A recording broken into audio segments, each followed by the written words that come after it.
Olá, seja mais uma vez muito bem-vindo ao nosso canal Reflete e vamos juntos novamente refletir de maneira breve sobre a Palavra de Deus no Evangelho do dia. Nesta quinta-feira o nosso Evangelho é de Lucas capítulo 11, versículos do 47 ao 54 e hoje a Igreja celebra a memória litúrgica de Santa Teresa de Jesus.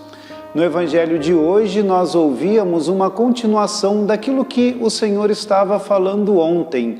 Jesus, neste Evangelho, continua aquela crítica que estava lançando sobre os fariseus e os mestres da lei. Nesta continuação do Evangelho, Jesus acaba relatando o quanto aquelas pessoas, fariseus e mestres da lei, e todos aqueles que se consideravam melhores do que os outros e se consideravam já escolhidos para o reino de Deus, acabavam por testemunhar contra si mesmos. Jesus toma o exemplo dos antigos profetas que tinham sido assassinados, desprezados, maltratados e que eles próprios falavam a este respeito, lançando assim contra si mesmos um testemunho da maneira má com que os seus antepassados haviam agido. E desta mesma forma, eles agora continuavam a agir de maneira má e perversa.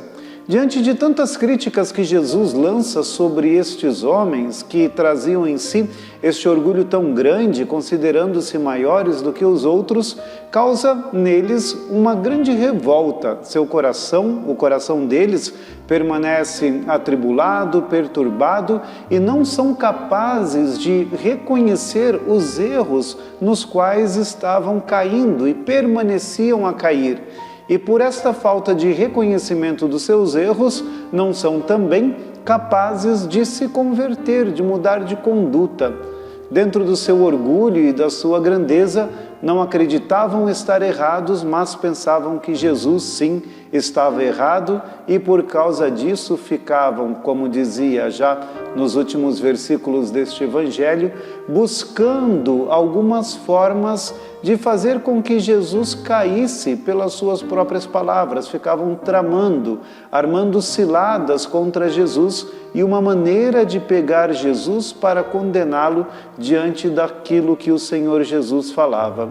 Veja como é importante, meus irmãos e minhas irmãs, perceber os nossos erros e as nossas necessidades de crescimento, porque quando nós não somos capazes de reconhecer as nossas necessidades de mudança, nós não apenas não mudamos, como também acabamos por praticar males ainda maiores, que é o que aconteceu com estas pessoas do Evangelho.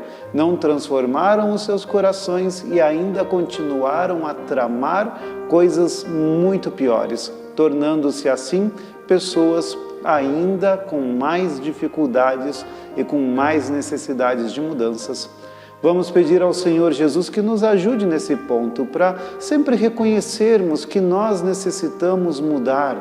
Nós precisamos ouvir a outra pessoa e aquilo que o outro nos indica que é necessário observarmos. Não que nós tenhamos que nos tornar aquilo que um outro quer, isto é óbvio que não. Mas que nós sim podemos prestar atenção naquilo que nos falam e analisando profundamente dentro do nosso coração, nos abrir para as mudanças que sejam necessárias para que a nossa vida seja muito melhor e muito mais de acordo com aquilo que Deus deseja de nós. Muito mais humana, muito mais cheia de valores, muito mais cheias da riqueza que o Senhor deseja nos conceder. Que Santa Teresa interceda ao Cristo por nós, para como ela, fazermos com disponibilidade a sua santa vontade. Que Deus nos abençoe.